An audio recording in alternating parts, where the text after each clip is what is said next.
السلام علیکم السلام ورحمۃ اللہ وبرکاتہ۔ آپ کا تعارف کریں؟ محمد قاسم، ضلع پونچھ سے ایک چھوٹا سا ادارہ ہے تاج الاسلام، وہاں سے میں آج دارالعلوم دیوبند میں حاضر ہوا ہوں۔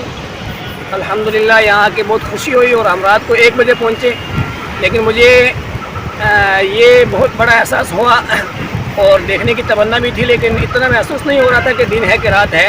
سب سے بڑی خوشی یہ ہوئی کہ جب دارالعلوم میں 1 بجے رات کو پہنچا تو تمام مدارس کے جو طلبہ امتحان دینے کے لیے آئے وہ رات کو محنت میں لگے ہوئے تھے، اور ہمیں یہ خوشی ہو رہی تھی کہ ہمیں بھی اپنے اسی طرح محنت کرنا چاہیے اور اپنے چھوٹے ننھے منھے بچوں کو دارالعلوم میں بھیجنا چاہیے۔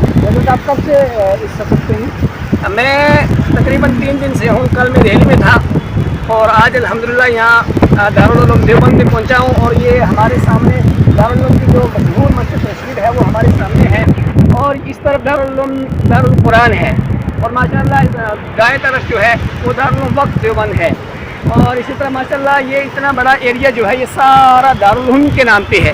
تو یہاں جہاں بھی آپ دیکھو گے تو دارالعلوم کے ہی مناظر اور تعمیرات کتنی بھی ہیں وہ آپ کو ماشاءاللہ نظر آئیں گی، اور بہت خوشی ہو رہی ہے۔ میرے خیال میں اس طرف یہ مزار کافی ہے یہاں، تو یہ جو قبرستان ہے یہ مزار کافی ہے یہاں، جی ماشاءاللہ بہت ہمارے بڑے بڑے اکابرین یہاں مدفون ہیں۔ محمد قاسم نانوتوی رحمۃ اللہ علیہ کا مزار ہے ماشاءاللہ یہاں پر۔ یہاں بہت بڑے بڑے اکابرین جو ہے مدفون ہیں یہاں، اور سب سے بڑی خوشی یہ ہے کہ یہ دارالعلوم وہ دارالعلوم ہے جس کی بنیاد سیدنا محمد رسول اللہ صلی اللہ علیہ وسلم نے خواب میں رکھی ہے، اور یہ جو دارالعلوم ہے یہ پوری دنیا کا ام المدارس کہلایا جاتا ہے۔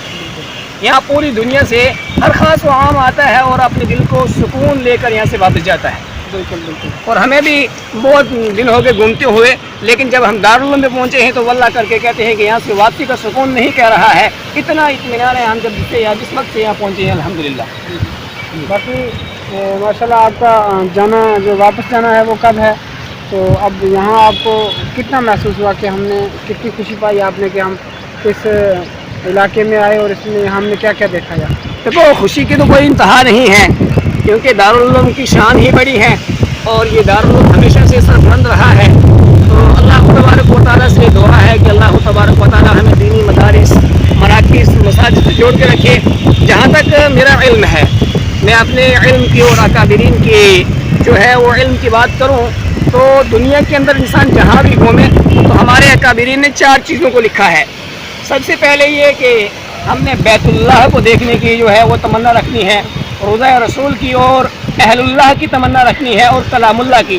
اللہ تبارک و تعالی ہم سب کو ان چیزوں سے محبت کرنے کی توفیق عطا فرمائے، اور حلال چیزوں کو دیکھنا ہے، حرام سے بچنا ہے۔ السلام علیکم ورحمۃ اللہ وبرکاتہ۔